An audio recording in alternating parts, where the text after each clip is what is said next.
ಹಿಮದಿಂದ ಮುಚ್ಚಿದ ಪರ್ವತ ಪ್ರದೇಶದ ಒಂದು ಸೈನಿಕ ಶಿಬಿರ. ಮಧ್ಯರಾತ್ರಿ ಗಾಳಿ ಗರ್ಜಿಸುತ್ತಿತ್ತು. ಎಲ್ಲೆಡೆ ಭಯಾನಕ ನಿಶ್ಶಬ್ದ. ಸೈನಿಕ ಆದಿತ್ಯ ಗಾರ್ಡ್ ಡ್ಯೂಟಿಯಲ್ಲಿ ನಿಂತಿದ್ದ. ಅವನ ಕಣ್ಣುಗಳಲ್ಲಿ ಎಚ್ಚರಿಕೆ. ಅಕಸ್ಮಾತ್ ಅವನ ಕೈಗೆ ಧರಿಸಿದ್ದ ಕಮ್ಯುನಿಕೇಟರ್ ಕಂಪಿಸಿತು. ಸ್ಕ್ರೀನ್ ಮೇಲೆ ಒಂದೇ ಸಾಲು, 0415, ಒಳಗಿನವನೇ ಅಪಾಯ.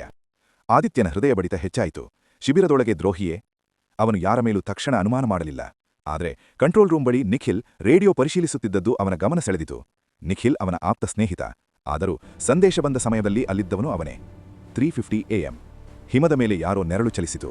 ಆದಿತ್ಯ ಶಾಂತವಾಗಿ ಹಿಂಬಾಲಿಸಿದ. ಅವನ ಬೂಟುಗಳ ಗುರುತು ಹಿಮದಲ್ಲಿ ಆಳವಾಗಿ ಮೂಡುತ್ತಿದ್ದವು. ನೆರಳು ಮುಖ್ಯ ಅಧಿಕಾರಿಯ ಟೆಂಟ್ ಬಳಿ ನಿಂತಿತು. ನಿಲ್ಲು! ಆದಿತ್ಯ ಗನ್ಯತಿ ಕೂಗಿದ. ನೆರಳು ತಿರುಗಿ ನೋಡಿದಾಗ ಅದು ನಿಖಿಲ್. ನಾನಲ್ಲ, ಯಾರೋ ನಮ್ಮನ್ನ ಮೋಸ ಮಾಡ್ತಿದ್ದಾರೆ ಎಂದು ಆತ ಆತಂಕದಿಂದ ಹೇಳಿದ. ಅಷ್ಟರಲ್ಲಿ ಹಠಾತ್ ಗುಂಡಿನ ಸದ್ದು. ಮುಖ್ಯ ಶಿಬಿರದಲ್ಲಿ ಗಾಬರಿ ಆವರಿಸಿತು. ತಕ್ಷಣ ಅಧಿಕಾರಿ ಪಕ್ಕದಲ್ಲಿದ್ದ ಡಿಜಿಟಲ್ ಸಾಧನವನ್ನು ಪರಿಶೀಲಿಸಿದ. ಅದೇ ಎಚ್ಚರಿಕೆ ಸಂದೇಶ ಅದರಿಂದ ಕಳುಹಿಸಲಾಗಿತ್ತು. ಸತ್ಯ ಸ್ಪಷ್ಟವಾಯಿತು. ಒಳಗಿನ ದ್ರೋಹಿ ಅವನೇ. ಆದರೆ ಮತ್ತೊಂದು ಪ್ರಶ್ನೆ ಉಳಿಯಿತು. ಅವನನ್ನು ಯಾರು ಗುಂಡಿಕ್ಕಿದರು? ಬೆಳಗಿನ ಬೆಳಕು ನಿಧಾನವಾಗಿ ಹರಡಿತು.